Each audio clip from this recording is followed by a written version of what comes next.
Bismillahirrahmanirrahim. Masih melanjutkan kitab Al-Widad fi Tarbiyatil Aulad edisi ke-13. Pendidikan anak berbasis kasih sayang. Bab Al-Madrasatul Ula, ya, bab tentang sekolah yang pertama. Sekolah yang pertama. Jadi kita hidup ini kan masuk dalam sebuah lembaga sekolah. Nah, sekolah yang pertama itu apa, kedua apa? Nah, di buku ini akan dijelaskan. Tujadu ditemukan fil hayati, di dalam kehidupan, khamsatu madarisa, 5 macam sekolah. Jadi hidup ini ada 5 lembaga sekolah yang semuanya itu akan kita lewati nantinya jika Allah mentakdirkan umur panjang gitu ya. Lil hayati, pada kehidupan. Jadi ada 5 sekolahan yang nantinya akan kita lewati. Wal ummu, dan ibu, ia adalah al madrasatu, sekolah al-ula yang pertama. Sedangkan ibu adalah sekolah pertama. Kama qala ta'ala, seperti Allah berfirman dalam surat Luqman ayat 14. Bismillahirrahmanirrahim. Wa waswaina, dan aku wasiatkan al insana, kepada manusia.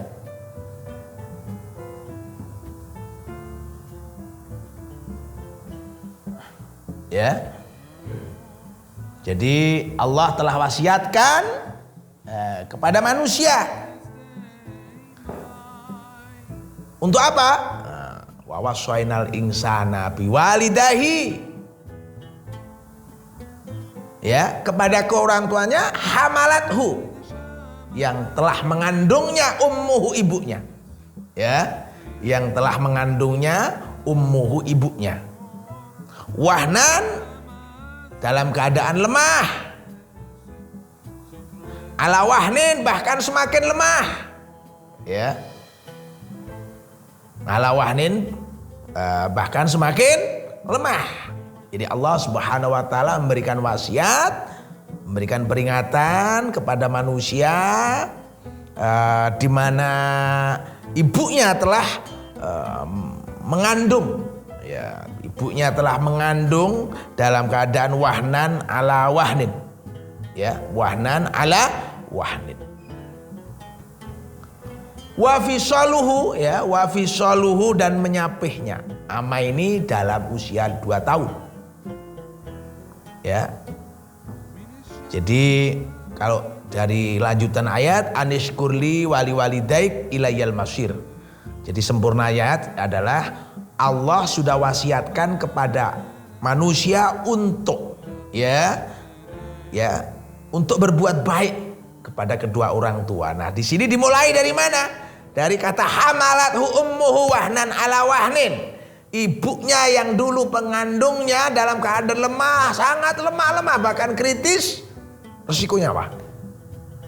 Lalu wafisalu fi amain, apa? Menyapihnya itu, ya, wafisaluhu, menyapihnya fi amain ini 2 tahun. Anishkurli wali walidaik, anishkurli wali walidaik. Supaya apa? Supaya manusia, ya, supaya manusia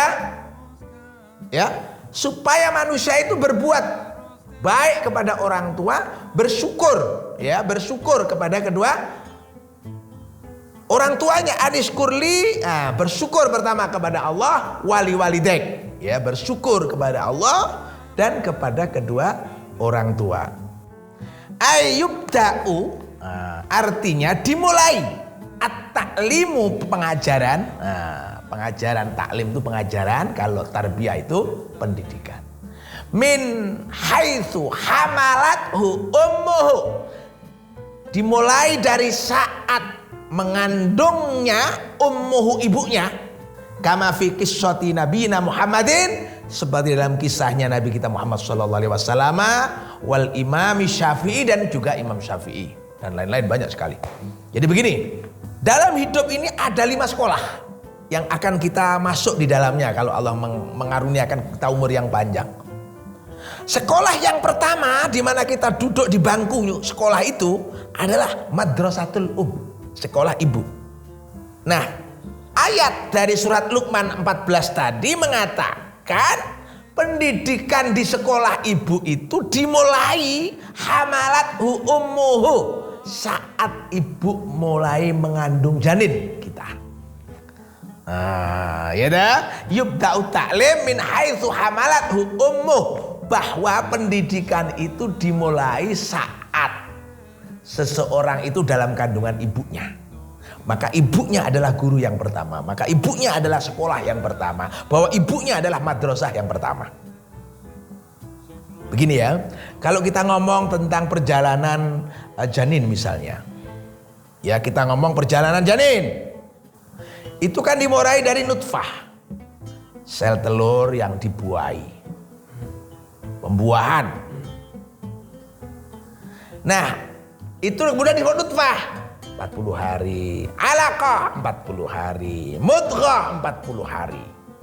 Nah, di usia 120 hari ini datang malaikat membawa ruh, di mana ada elemen rizki, usia, umur gitu ya, pekerjaan dan nasib. Nah, ini mulai ada pendidikan. Karena di situ ada interaksi antara ibu dan anak. Interaksi yang pertama interaksi kimiawi, ya, perubahan kimia dari nutfah alaqah mudghah, kimiawi biologis gitu ya. Tapi kalau sudah 120 hari bukan saja interaksi kimia, tapi sudah interaksi komprehensif. Ya, interaksi yang bersifat mutlak, umum, menyeluruh. Karena bukan hanya kimiawi, biologis, tapi juga psikologis. Karena di situ ada blueprint yang sudah dicetak oleh Allah, blueprint itu untuk disematkan kepada janin, kepada kita dulu. Jadi kita ini sudah ada blueprintnya. Jadi umpama komputer sudah ada chipnya. Nah, chip ini ketika sudah nempel ke dalam tubuh, ketika menyatu dengan fisik, kita ini ada 3 elemennya: jasad, roh, nafsu. Nah, ketika roh itu nempel menyatu dengan tubuh ini, di situ pendidikan mulai lebih aktif lagi. Makanya ada kisah anak yang namanya Hasan Toba itu yang hafal Quran di usia 5 tahun. 8 tahun dia doktor. Ibunya ditanya oleh wartawan. Wartawan itu bertanya, "Bu, bagaimana engkau bisa mendidik anak bisa hafal Quran di usia 5 tahun itu?" Nah, ibunya bercerita, "Dulu waktu saya mengandung itu ya, saya itu selalu membunyikan tape recorder yang berisi murotalan Quran itu. Saya taruh di atas perut. Itu terus tiap malam. Di samping saya juga baca Al-Quran tiap hari." Nah, di sini membuktikan, jadi pendidikan itu dimulai dari ibu kan? Bahkan di janin saat usia itu sudah mulai diadakan pendidikan oleh ibunya Al-Quran. Begitu juga Nabi Muhammad SAW, Syafi'i juga begitu. Orang tua laki sudah wafat sebelum anak itu lahir misalnya. Hingga pada posisi itu motrak ibunya menjadi guru. Maka madrasatul maka pendidikan guru, ya, ilmu pendidikan guru itu akan menjadi lebih penting, bermanfaat kalau dimiliki oleh setiap ibu. Karena ibu sedang adalah sekolah. Ibu sedang lembaga pendidikan. Siapa muridnya? Murid pertama dari ibu adalah anaknya. Kapan anak itu belajar kepada ibu? Setelah anak terproses menjadi relasi kimia antara ibu dan anak. Relasi kimia antara ibu dan anak. Soal watak yang dibawa oleh kedua orang tua itu nanti. Maka di situ pada posisi ibu itu menjadi madrasatul ulah. Bagaimana kisah Imam Syafi'i? Ini sebagai contoh aja. Soro menjadi as-Syafi'u. Imam Syafi'i yatiman. Sebagai yatim fi sanataini dalam umur 2 tahun. Min umrihi dari umurnya. Jadi Imam Syafi'i itu yatim sejak usia 2 tahun. Wa ya'isu dan ia hidup tahtari ayati ummihi, di bawah asuhan ibunya. Hatta yahfad, sehingga ia hafal Al-Qur'an wa huwa dan Syafi'i ibnu sab'a masih usia 7 tahun. Jadi Syafi'i radhiyallahu anhu itu Seorang mujahid besar, mujtahid besar yang hafal Quran di usia 7 tahun. Dia yatim usia 2 tahun. Siapa yang mendidik ibunya? Nah, ini makanya disebut madrasatul Penting sekali ibu. Karena di sekolah kita yang pertama, guru kita yang pertama. Walaupun ummuhu, ibunya Syafi'i, qalilatal mali, miskin ya, sedikit harta. Lakinnaha, tetapi ia ibunya Syafi'i itu la takilu, tidak merasa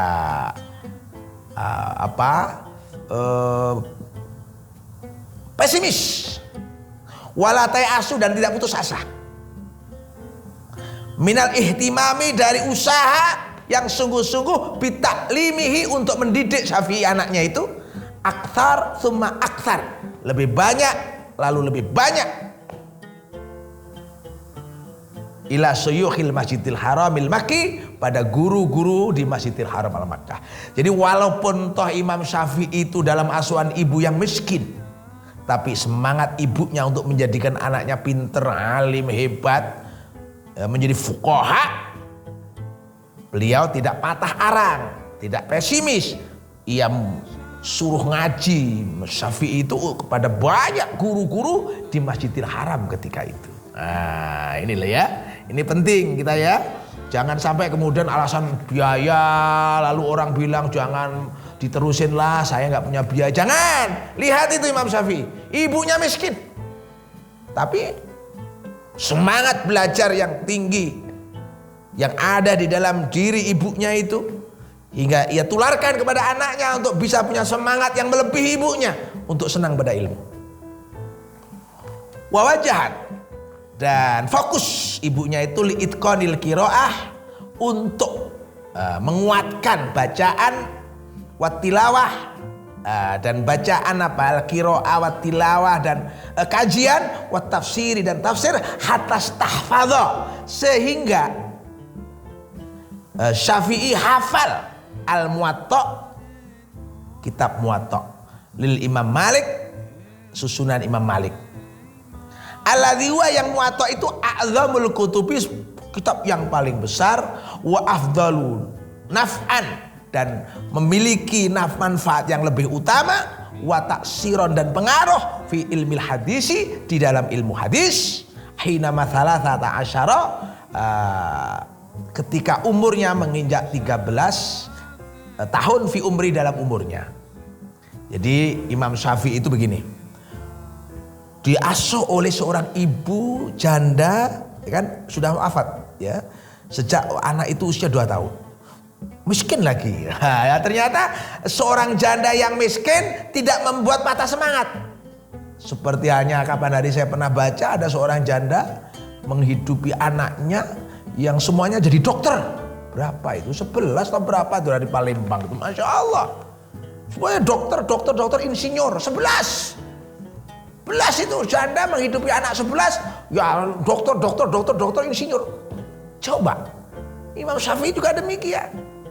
Ibunya seorang janda ditinggal wafat ketika anak masih usia 2 tahun, disekolahkan kalau sekarang itu, sampai usia 7 tahun itu hafal Quran, 13 tahun hafal Muwatta.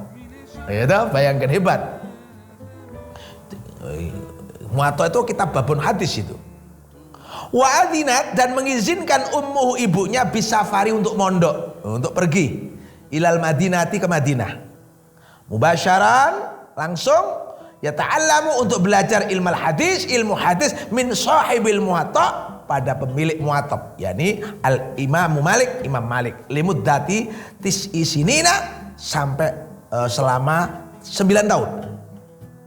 Walam yang qati, dan tidak pernah putus anhu, darinya, ila li ziyarati ummihi, kecuali untuk mengunjungi ibunya, aulih riyatin ilmiyatin, aulih rihlatin, atau karena sebuah tur atau perjalanan ilmiyatin, ilmiah, atau di tur gitu ya. Jadi begini, setelah usia 13 tahun, jadi kalau 7 tahun hafal Quran atas bimbingan guru-guru di Masjidil Haram bagi Imam Syafi'i, lalu fokus ke hadis sampai usia 13 tahun hafal Muwatta.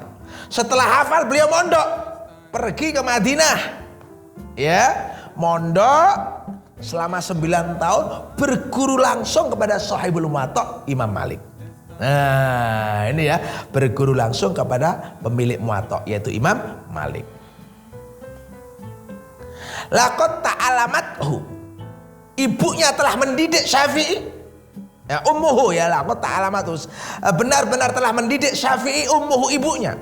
Watusihi, dan memberikannya wasiat, pesan-pesan bil birri, untuk berbuat baik, watasadduqi, dan sedang sedekah, aibu mulazamati sedekati, artinya untuk selalu melakukan sedekah, bikul lima, dengan segala apa ma'ahu yang dimilikinya, wala tut'imuhu, dan ia tidak memberinya makan kepada Syafi'i illa bil halali, kecuali makanan yang halal, wat thayyibi, dan yang baik. Jadi begini, kata kunci sukses daripada Imam Syafi'i itu adalah ibunya mendidik dengan sungguh-sungguh, ya, dan mengajari karakter berupa senang sedekah. Jadi walaupun miskin senang sedekah. Dan yang ketiga, tidak pernah memberi makan Syafi'i kecuali makanan yang halal dan thayyib. Ini kata kunci. Maka ibu-ibu, bapak-bapak, saudara-saudara, kepingin anak seperti Imam Syafi'i, jadilah seperti ibunya Syafi'i. Sungguh-sungguh dalam mendidik, bersemangat di dalam mencari ilmu, didorong terus anaknya, jangan mengeluh karena biaya. Jangan terlalu cengeng itu. Lalu apa? Tidak memberi makan kecuali yang halal, ya, dan didik dengan banyak sedekah.